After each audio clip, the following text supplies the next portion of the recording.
But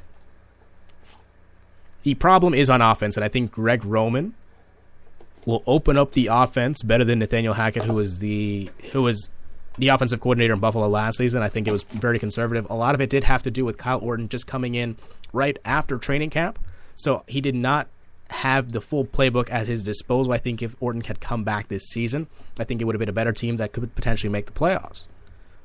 Realistic expectations for this team this season, maybe 6-7 wins. If they have a better quarterback, 8 or 9.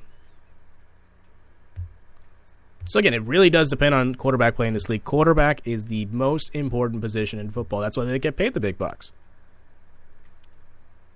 Other than maybe J.J. Watt or maybe Richard Sherman, you don't see many players outside of quarterback making $20 million a year, and there's a reason for that. The reason is the quarterback leads the team. You can't have a special teams guy lead the team. You can't have a safety lead the team. You have to go from the quarterback position and then trickle its way down. If they get a good quarterback this offseason, the weapons are there offensively on the outside. Robert Woods, the third-year wide receiver from USC. You have Sammy Watkins, who was drafted last season, almost had 1,000 yards. So it's not a bad team offensively. I mean, again, they have the stable of running backs. They just need a quarterback that's willing to learn Greg Roman's system, that's capable of it. Can we address it in the draft? I don't know.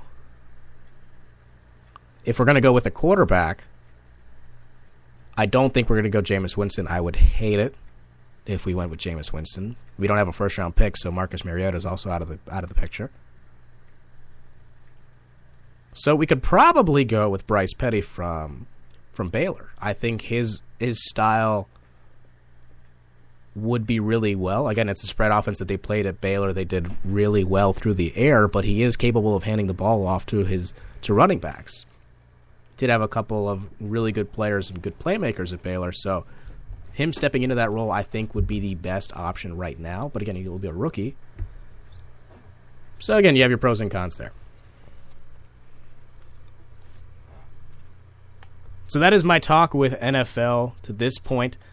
So we're going to take a short break. It'll be, again, about 5 minutes. After that, we're going to go talk about some college football, the national championship game, my thoughts on that, and the too soon top 25 rankings. And then we'll go from there. You're listening to the Spicy Sports Show with Sam Cerrone on Spreaker Radio.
feeling. Celebration tonight. Celebrate. Don't wait too late. No, we don't stop. You can't stop. We're gonna celebrate. One more time. One more time. One more time. A celebration. You know we're gonna do it right tonight. Hey, just feel it. Music's got me feeling the need. Yeah. Come on. All right, we're gonna celebrate one more time. Celebrate and dance so free. Music's got me feeling so free. Celebrate and dance so free. One more time. Music's got me feeling so free. We're gonna celebrate. Celebrate and dance so free. One more time. Music's got me feeling so free. We're gonna celebrate. Celebrate and dance so free. One more time. Music's got me feeling so free. We're gonna celebrate. Celebrate and dance so free. One more time. Music's got me feeling so free. We're gonna celebrate. Celebrate and dance so free. One more time. Music's got me feeling so free. We're gonna celebrate. Celebrate and dance so free.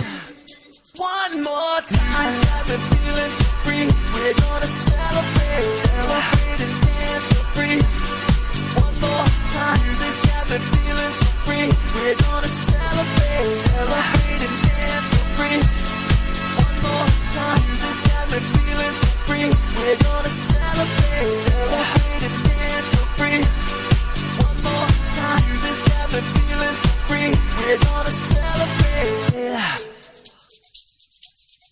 One more time. Music's got me feeling so free. We're gonna celebrate. Celebrate and dance so free. One more time. Music's got me feeling so free. We're gonna celebrate. Celebrate and dance so free. One more time. Music's got me feeling so free. We're gonna celebrate. Celebrate and dance so free. One more time. Music's got me feeling so free. We're gonna celebrate. Celebrate and dance so free.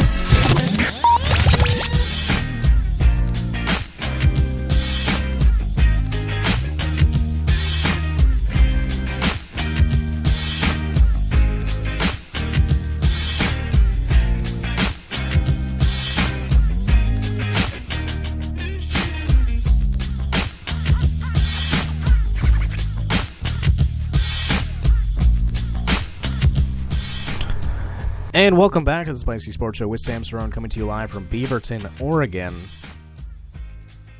Oh man, I miss those college days. It was a good time, don't get me wrong.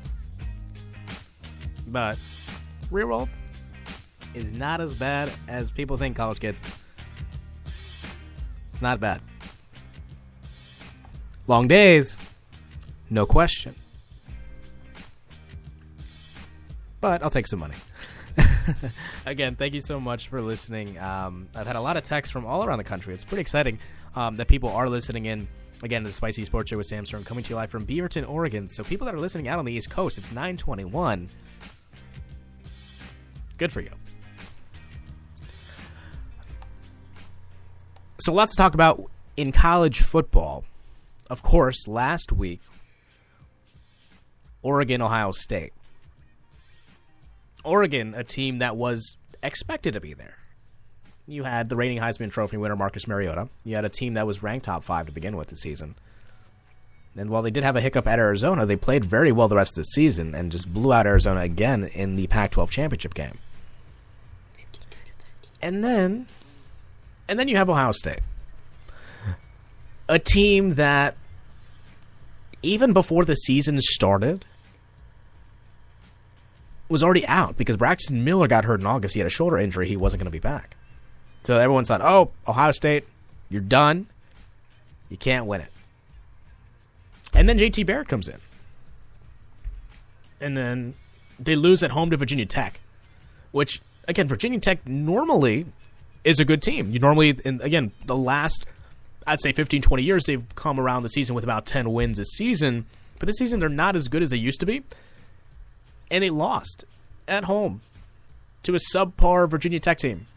So everyone was like, okay, Ohio State, you're done. And that was the same weekend that Michigan State lost. That's the same weekend that Notre Dame got shut out by Michigan. Or Notre Dame shut out Michigan. I think it was like 27-0. No chance the Big Ten is getting a representative in the college football playoff. And then JT Barrett starts rolling and going through the Big Ten schedule, no problem. And then he gets hurt when they play Michigan in November. So you go through two quarterbacks, and then you put in Cardale Jones, a 6'5", 250-pound quarterback. He is their third stringer, folks. How many programs would take a 6'5", 250-pound quarterback? I would say a lot of Division I programs. The fact that Ohio State can stash these players, again, stash may be a bad word, but honestly, it's pretty good.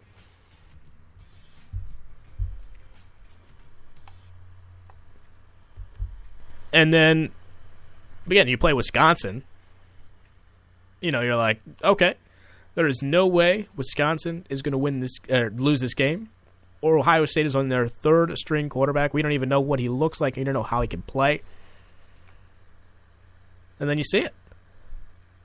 You see it again and again. Every time the Buckeyes look done, they keep getting better. And like the NCAA tournament in basketball, survive and advance. And that's what it took to win a college football championship. They took advantage of an opportunity that they would never have had in the BCS, shrugging off questions of whether they belonged among the college football's Final Four. And Cardale Jones, Ezekiel Elliott, and the Buckeyes won their first college football playoff national championship game, upsetting Marcus Mariota and Oregon 42-20.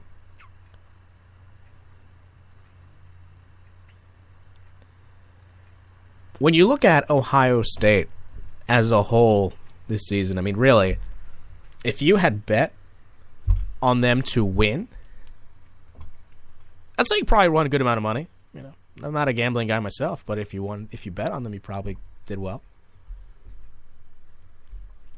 And what's even crazier is the fact that all three quarterbacks, as of right now, are going to be back next season. Again, Braxton Miller was a Heisman Trophy candidate before the season started. He was about to have a great senior year. Again, he had been the Big 12, Big 10 player of the year the last two seasons. He was Ohio State. And then JT Barrett comes in. He does a phenomenal job. And then he gets hurt. Obviously, you think, okay, impossible.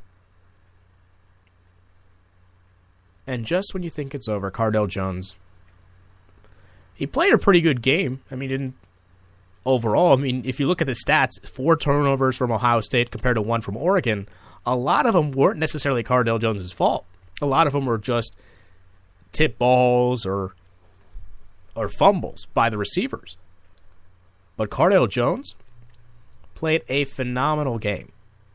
Whether it was throwing the ball deep or getting those rushing yards to plow over that defense from Oregon, that looked suspect the whole game. Again, officiating, you have your good nights and your bad nights. Did I agree with all the calls in the game? Probably not. But when it came down to it, Ohio State was more physical than Oregon. Marcus Mariota overall played a great game, 24 of 37, 333 yards, and a couple touchdowns. But Ezekiel Elliott for Ohio State. Wow.